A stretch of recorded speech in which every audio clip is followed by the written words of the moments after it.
cycle? Oh, most people don't want to talk about stuff like that. Most people want to hang on to everything and anything for as long as they can. End of life cycle. If you do have end of life cycle, you'd be archiving it off, but you need to archive it off in encrypted fashion. Data needs to be encrypted at rest as well as in motion. Americans don't like the whole idea of end of life of data.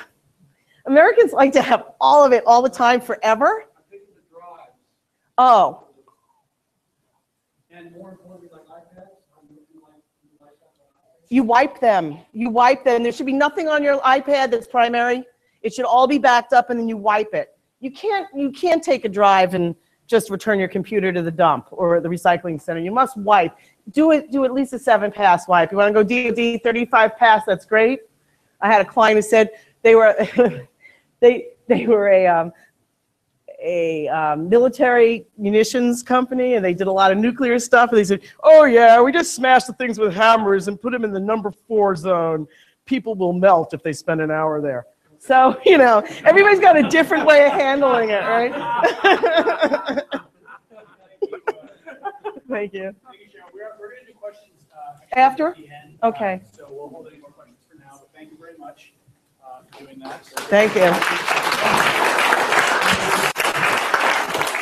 You're getting radius. I'm going to take, you're doing the radius? I'm doing the radius. So now is one of my favorite moments of Hudson Valley Tech Meetup. This is something that we learned from New York Tech Meetup. And so we call it introductions, and we're going to have everybody sort of introduce themselves to people that they don't know. But we're going to change it a little bit because a couple of meetups ago, we realized there were some folks who were feeling like they were coming into a party that was already well underway. So we have a Slack channel at Hudson Valley Tech Meetup, which you're all welcome to join. And so we want to mention that. That's one thing. And we'll post the link in the comments on meetup.com after this. But in one of those channels, there's a channel called Inclusiveness. And it's where we're having an ongoing conversation about how to be inclusive and how to help people connect with each other here at Hudson Valley Tech Meetup. And one of those things that we decided we would do, I can't exactly remember who came up with the idea, but it wasn't me, was to start a welcoming committee. Essentially people who had been here for a while, who would specifically make an effort to reach out to folks who are here for the first time, ask you what you're looking for, ask you why you're here, and then if they know somebody who is doing something that you might want to know about or that you might want to connect with, or there's some connection there, they will help facilitate that. So is there anybody here from the Welcome Wagon this evening? Raise your hand if you agreed to have a welcome. So Ian Landsman is one of them. Obviously we're also Diana as well, Eric over there. Nitya, who you'll meet at some point, who is one of the world's fastest talkers in tech. So much brilliance comes out of her mouth, it's impossible to keep track of it all. And so we're the Welcome Wagon, the Welcoming Committee is always growing. And so we're going to go into introductions now. I wanted to ask, is there anybody here who's here for the first time this evening? Wonderful. Yeah, that's awesome. We love that. Okay, so thanks for coming. And so Diana, Ian, ourselves, we encourage you to connect with us. If there are things specifically that you're here to accomplish, then let us know what they are. And then if that involves introducing you to Gary or Tim Moore or Tony DeMarco, we would love to do that. So now find somebody you don't know and talk to them for the next 5 minutes, introduce yourselves, get to know them. And if you're new here and want to talk to us, please come and do that as well. So. And when you're done talking, please tell me if you're going to be staying afterwards, because the restaurant needs to know how many people are going to be staying and partaking in the food. So just find me and Diana. Thank you. Sorry. Talk amongst yourselves.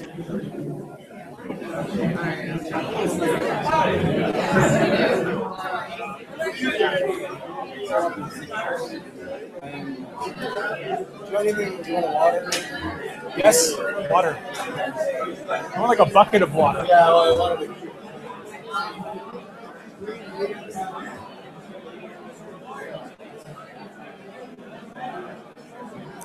I'll never not find these annoying to put on. That one's very tight too. Yeah. It's like hard metal.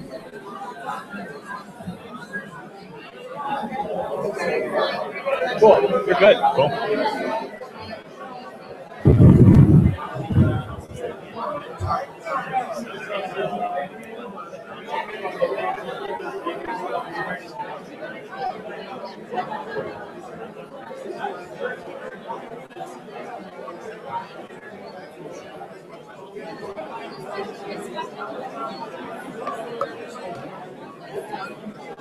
Do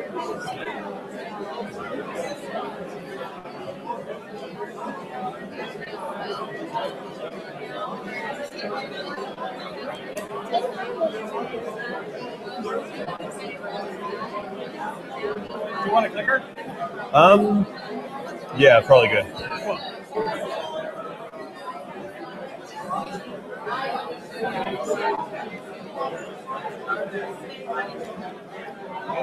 This is doing this with all of the new Macs now.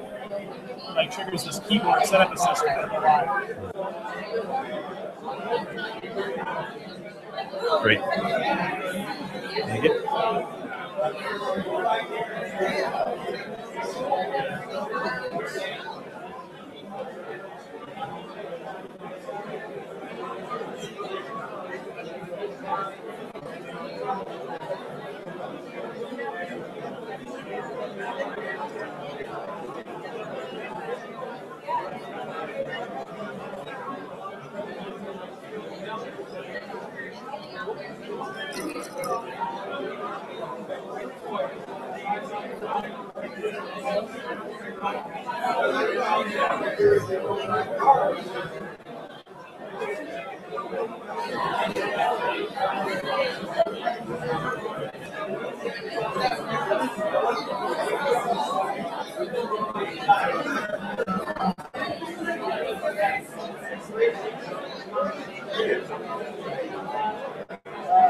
Introducing you.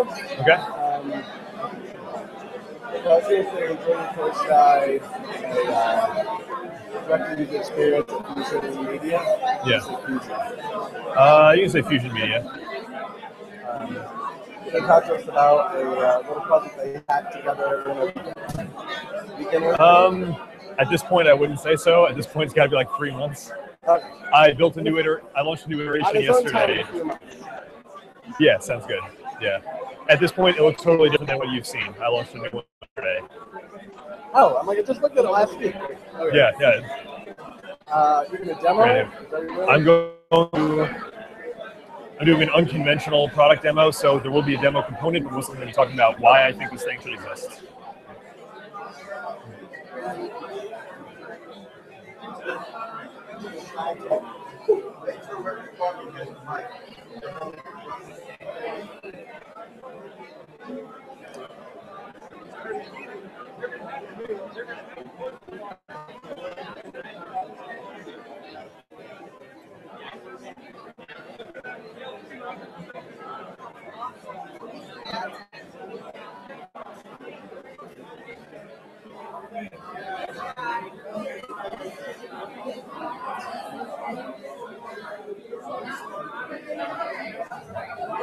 Hey, what's up, Ian?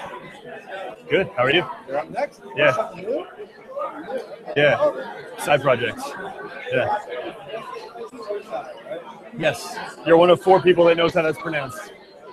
It always makes you second guess yourself. Yeah. Oh, me too, and I've lived with it for 26 years.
I enjoyed your presentation very much. I thought it was great.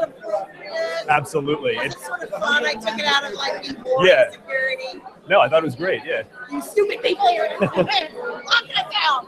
No, I enjoyed that. Yeah. Thank you for presenting. Good. Yeah. I hope that engenders some discussion. I did. I was up in Parks and Rec. They're doing interactive kiosks in all of the state parks. Huge project. I do mobile apps. That's what I'm doing in the state space. It's the only thing I'm doing in the state space. And I've worked. Okay, you're in the middle of the Adirondacks. You have a point of sale kiosk. What's your connectivity issue? Well, I mean, There's no cell tower within 150 miles. You looked at that POS proposal? Oh, I looked at that and went, I'm not doing that shit. No, First of all, you know they already have their two things.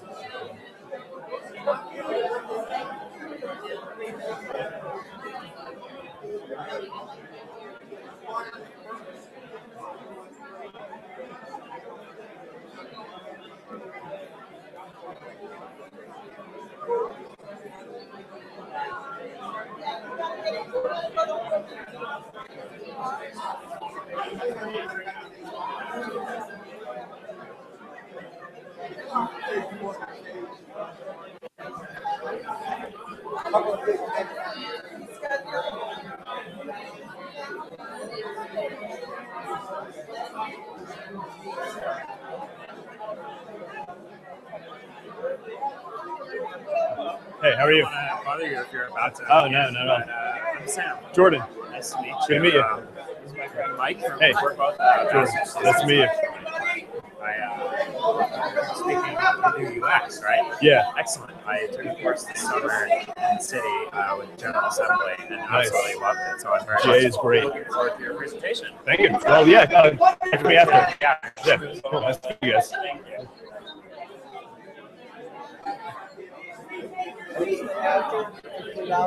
I'm not, no. I mean, I might hang out, but I won't have any food. Don't make promises you can't keep. Okay,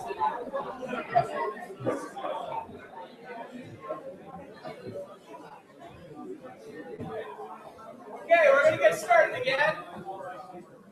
That sounded exciting. Yes. I love the introductions part. I love meeting you. Nobody introduced themselves to me, so I hope that we make up for that later. Yes. Our next presenter of tonight is Jordan Koshai. He's actually your third time? I think so. Yeah, third time speaking. You must be tired of me. Something completely new. So Jordan, just to introduce, Jordan is the user experience director at Fusion Media. They're over in Brewster. Is that the only office now? Brewster? Yeah.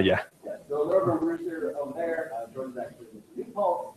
He's working in the Hudson Valley. He's been spending his time for the past few months doing a project on the side, just at night, coding, designing, doing some fun stuff to keep his chops up. That's what he's going to talk about tonight. Jordan. Thank you.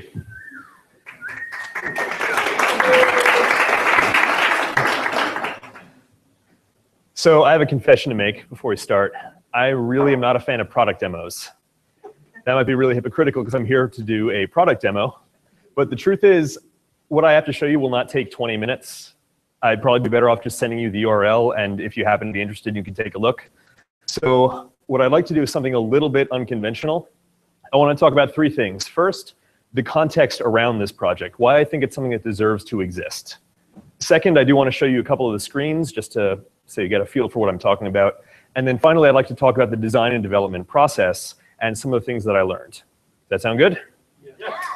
You better say yes, because I don't have anything prepared if you say no. So this is 5-foot shelf. It's exactly what it says. It's curated reading lists for great literature. And it is live, so if you want to take a look, you can take a look right there. First things first, though, show of hands, who here has internet access on a pretty consistent basis? It's a tech meetup. Everyone should be raising their hands. Okay, great.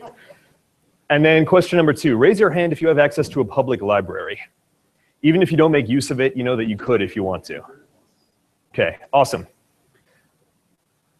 At the risk of sounding grandiose, we're living at a unique, of course I stutter right there. At the risk of sounding grandiose, we're living at a unique moment in human history. In that for the first time ever, basically the sum total of human knowledge is available ubiquitously, instantaneously, and for free. That was the dream for millennia of existence. And right now, that's within reach. If you want to check out a book, a ton of books are available in the public domain. You can go there. Not available there, go to your library. Not available at your library for whatever reason, you can get it through the interlibrary loan system. If you have a question, you can go to Google. If it's not on Google, try Stack Overflow or Quora. If it's not there, did you know that you can go to the Library of Congress website and ask them any question you want, and they'll have a librarian answer you within a few days for free? You can ask them some extraordinarily esoteric things, and they'll always get back with an answer. That wasn't meant to be funny, but thank you. If you're anything like me, though, you think about those remarkable things about the time and place that we're living in, and you think, that's kind of convicting. I could really make use of that.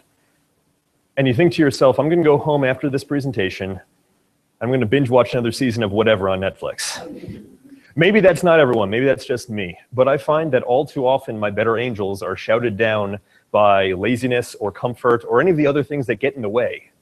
And I'm always telling myself, like, I want to read more again, but I'll do it later, whether it's tomorrow or a week from now, and this later never comes. And so maybe I'm describing a quarter-life crisis right now. I don't know. But it's a thing. It's real.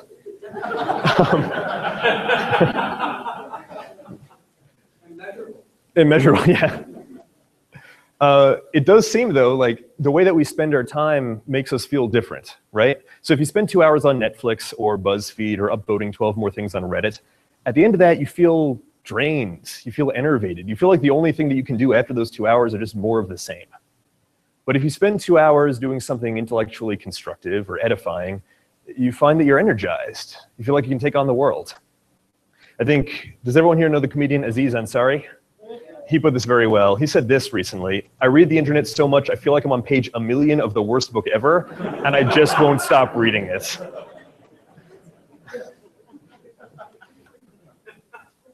Oh, go back. So I think that's true.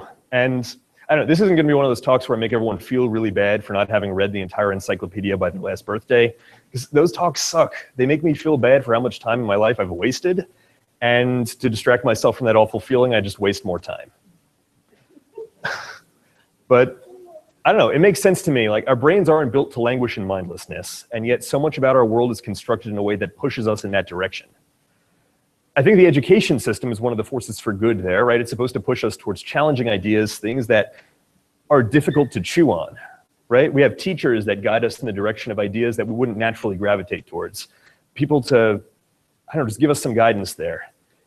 And yet, most of the time, the education system kind of feels like this. I think it's failed us to some degree in that it's become less about making better humans, people who are more well-rounded, and more about just, I don't know, getting a job. We have this really utilitarian view of education. Right? It's kind of dehumanizing, right? Tell me if this sounds familiar. Get good grades so you can get into a good school, so you can get good grades again, so you can get a good degree, so you can get a good job, so you can make a lot of money, so you can retire young and then do nothing until you die. And I know I'm preaching to the choir here. This is just a really self-selecting group of very curious people. So I think we've all found this, where like maybe we're kind of failed by the system in that we have to teach ourselves a lot of things. And these are the thoughts that have been in my head when I started creating this project.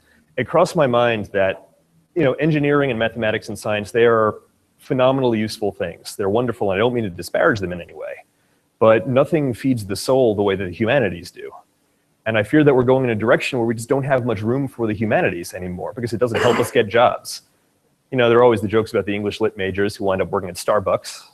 And I don't know, that seems strange to me. Now, I don't know, scientific texts from ancient Greece don't have much of a place in a world full of super colliders and electron microscopes. But the Iliad is as true about human nature today as it was the day that it was written over 4,500 years ago. And I just think that that's something that we should pursue. So with this in mind, a few months ago, I decided I want to start reading more. I used to read a lot, haven't for a while, because, you know, work and college and life got in the way. So I wanted to see, is there a list out there of just great books that they aren't necessarily people's favorite books, but they're maybe the best books? So I don't really trust my own judgment here. I'll gravitate towards like reading Harry Potter for the 17th time. And I found this quote from a man named Charles Eliot, who was actually the longest serving president of Harvard University. He said that a liberal education can be obtained by spending 15 minutes a day reading from a collection of books that would fit on a 5-foot shelf. I think that's phenomenal. He said this towards the end of his nearly 40-year tenure as president of Harvard. So I thought there must be a tool out there that does this, that can just give me some guidance as to what I should be reading. And I found, sure enough, there are lists out there. There's the Great Books of the Western World, provided by Encyclopedia Britannica. There are the Harvard Classics based on this guy's list. And all of these lists have the exact same problem, in that they are tens of thousands of pages long.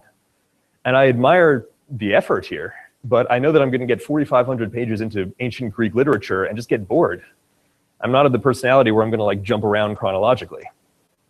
So I decided that the tool that I wanted to exist would have three things. First, it would have expert curated lists, probably based on topic or genre or period, but they wouldn't be user curated. If you go onto Goodreads and look at their user curated list, it's clear that people don't know how to differentiate between their favorite of something and the best of something.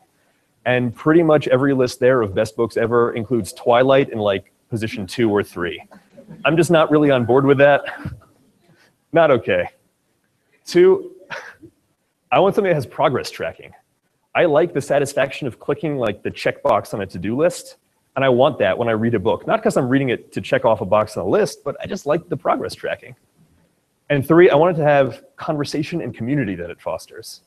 Because when I think back at all the ideas that have been most edifying to me, they're the ones that I really didn't think much about until someone was like, hey, this is what it did in my life. And I kind of want to foster that. So sadly, I found that no tools like this exist. But the incredible thing about being the people that we are in the place and time that we are is that if something doesn't exist, we can just make it. How cool is that? You can just teach yourself programming, you can teach yourself design. And so I made this thing, which if I can figure this out, I will show you. Go do that again and click on the phone. Click on the one behind. There we go. Thank you. So this is this thing that I've built called 5-Foot Shelf. I haven't actually picked a tagline yet, but basically it's syllabi for self-learners. It's think Khan Academy for the humanities. Or as we say here, simply enough, subscribe to lists, read great works, and track your progress. It's a really lean, simple tool. It's not going to be like the Hudson Valley Tech Meetup's first unicorn startup. It's really just something that I wanted, and I figure I'll offer it if anyone else wants it too.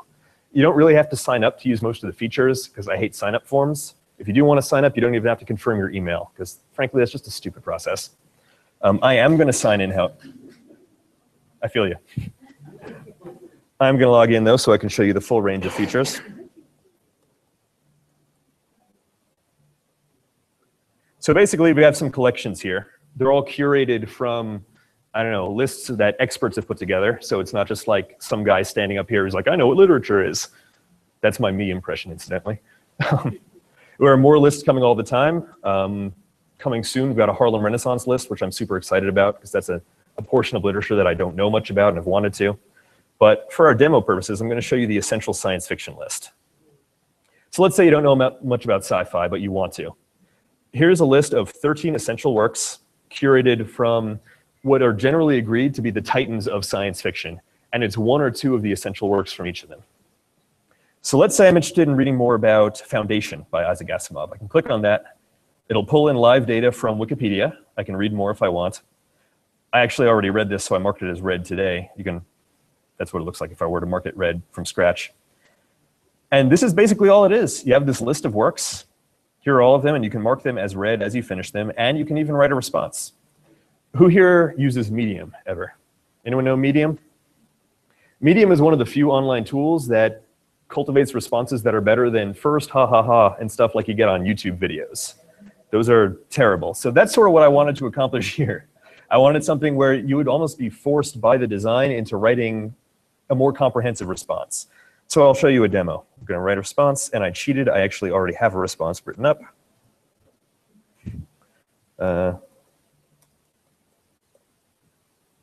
And just like Medium, it looks exactly like it does when you publish it. I'm a stickler for stuff like this, so I'm going to italicize all of the instances. Raise your hand when you're getting bored. And publish. Yes, publish. And there it is. People can read this, people can respond to it, and people can generally see what I'm thinking about this book. That's the whole thing. That's the whole tool. It's extremely lean. It just accomplishes those 3 goals that I set out. No more, no less, because I hate bloated, super social tools where it's like they're vastly exceeding their mandate. Jumping back into this, maybe.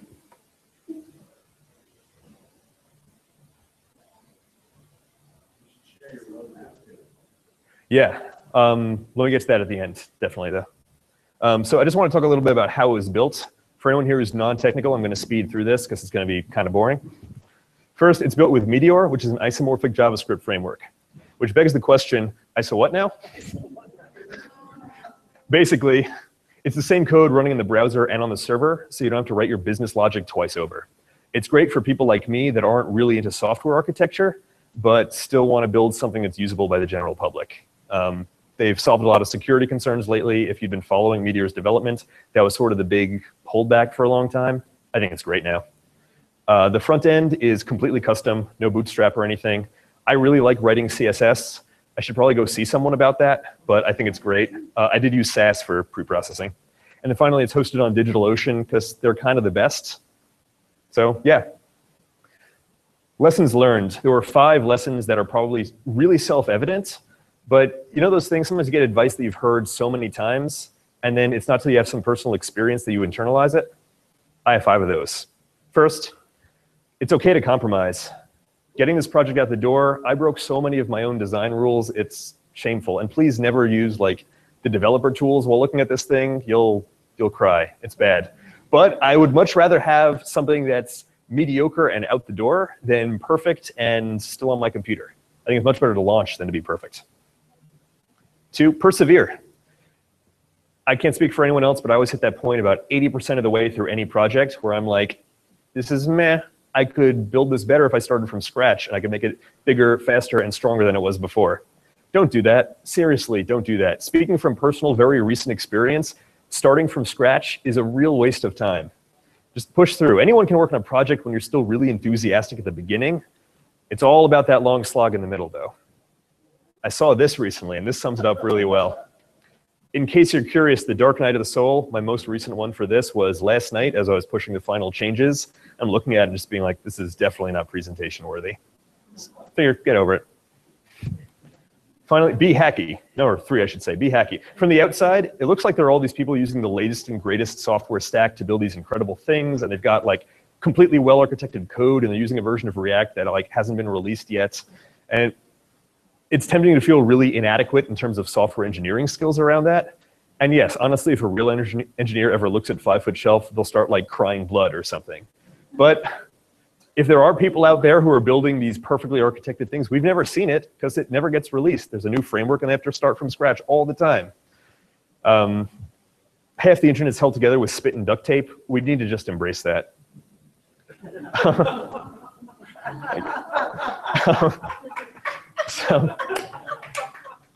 Some very wise advice I got recently.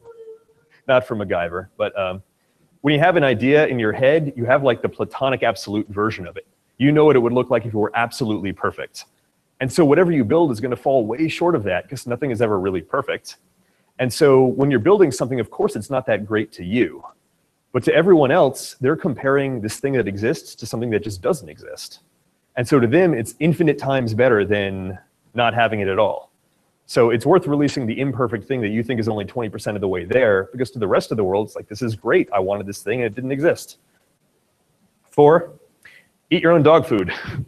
I use 5 Foot Shelf a lot. I use it in libraries, I use it in bookstores, and most of the features just come from the fact that I found something that was missing and I just built it in. And then finally, just launch it. There's always one more thing to do. If it hadn't been for this deadline, this thing would have been in progress for like years, and then I would have lost total motivation. And yeah, I would have been adding just one more thing from now until the day that I die. So it's worth it to just launch and then iterate after. So that's at 5footshelf.org. It's definitely not for everyone. Some people don't like reading. I don't understand that in the least, but that's okay. It takes all kinds, you know, different books for different folks. Is that the phrase?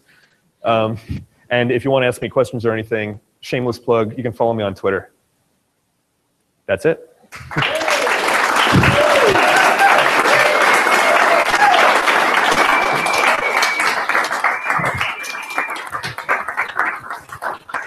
We were going to try to make Jordan do this in like November, December.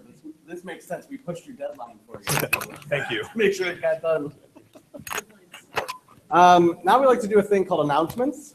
This is kind of Kale's baby. He loves doing announcements. Do you have some set up to go? Yeah, there's a couple of things here, including a slide that was sent to us by. Oh, right. Folks in Maker. There's someone here from Maker here? Wonderful. Yay! This is going to be on November 14th, the second annual 15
slide. This year we have over 80.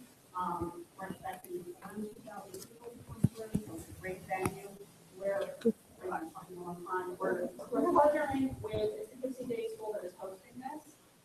And we are partnering with Vassar College, Arts in Hudson, Squid Ranch Hackerspace, and Digital, well, that's a sponsor, Digital Ocean, so it's kind of on the slide there. We have, actually, HB3D is also contributing part of the program this year. They were last year also. So it's a huge partnership, and we want everybody in the hospital to be part of it. So if anybody has questions, you can go to makerfairpoughkeepsie.com. I'm Christina Powers. You can get in touch with me on the Poughkeepsie Day School. Just look me up, and we can talk. So if you have project ideas and you don't know how to bring them to life, Thor and I are at Squid Ranch every Tuesday, and we help a lot of people do some really cool things, or at least get your feet wet. And a big thing that I want everyone in this room to realize that it's not just robotics, it's not just like making sure you have physical things. It's about anything you've made. Think show and tell, think science fair. And if you don't want to bring market maker, it's actually so much fun. And there are llama parades, and you don't know what fun is until you see a llama parade. Just check it out. So anyway, thanks, everyone. Thanks for having. Be sure to check out our slide table. They brought Oh yeah, it's slide table up here. Is there a chart? Not for me. Vendors, yeah, that's a little bit different. That's another big thing. It's free to just go off. And you bring audience. It's a smart audience. We're also looking for people to help volunteer teach kids how to solder, which is really important, so they can make rocks. So, thank you. That's a great example of what the announcement section is all about. And as it's developed, people have started to make kind of slides. But it's an opportunity for anybody who comes out tonight to connect with the entire room and offer something or ask questions. So that's really what the announcement section is all about. We have a few that we prepared as well, or that come in, but it's open to the room here. So they started who's second. So speaking of Meteor, the 10th and 11th of October is the Meteor Global Hackathon. The entire Meteor worldwide community is doing a hackathon simultaneously. We're putting one on as like the Hudson Valley Meteor group. We still would like to get some new calls, but literally the only thing that we know for sure right now is that it's the 10th and 11th. So I'll be putting more information, but if that's your thing, all skill levels are fine. Yeah, totally good. Cool. Awesome. Thank you. Other announcements? I'm looking for beta testers for an iOS app side project that I'm working on. You can find me on the Slack channel at 38453 or just come up to me afterwards. Just really briefly, it's a campaign finance based app that I'm hoping to get out soon so that it's behind for the election. Get in touch with me. Awesome. Cool. Thank you. Chris. Hi, I'm Chris. Work at a software company in Chicago, well,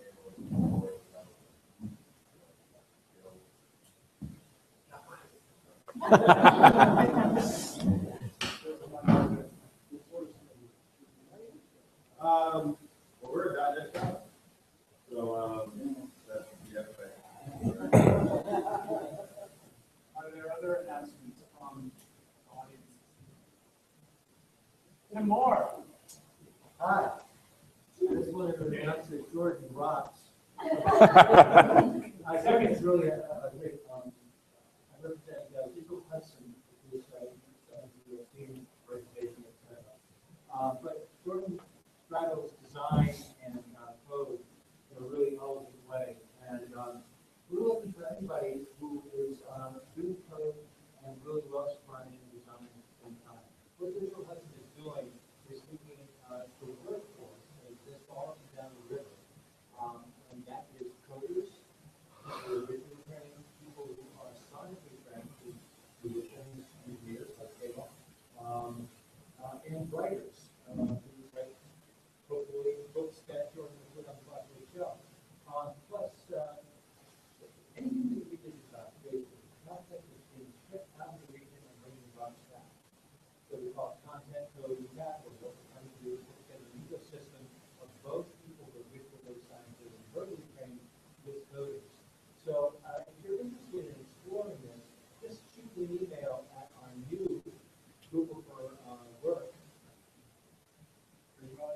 email address, which is digitallessons.org. Gail just set it up. So for me, let's start email me. So let me know you exist.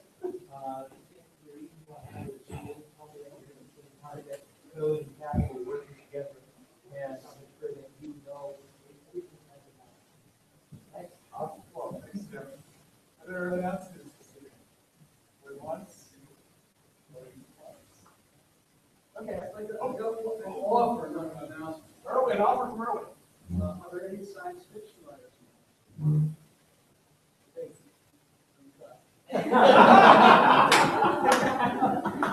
You only have curators, no writers. Why are you so downstairs? Yeah, right. Okay. Thank you very much. So we have an announcement we're really excited about, and that is there's a new Meetup group that has come out of the Selectric Meetup community. It's being headed up by Eileen Cheryl, who's here with us this evening. Also, Aaron Quinn, who is the chief scientist at Paperless Post. Tell us something about this, Eileen. DevOps is a meetup for programmers or new programmers where you can talk about code. It's like in-depth stuff.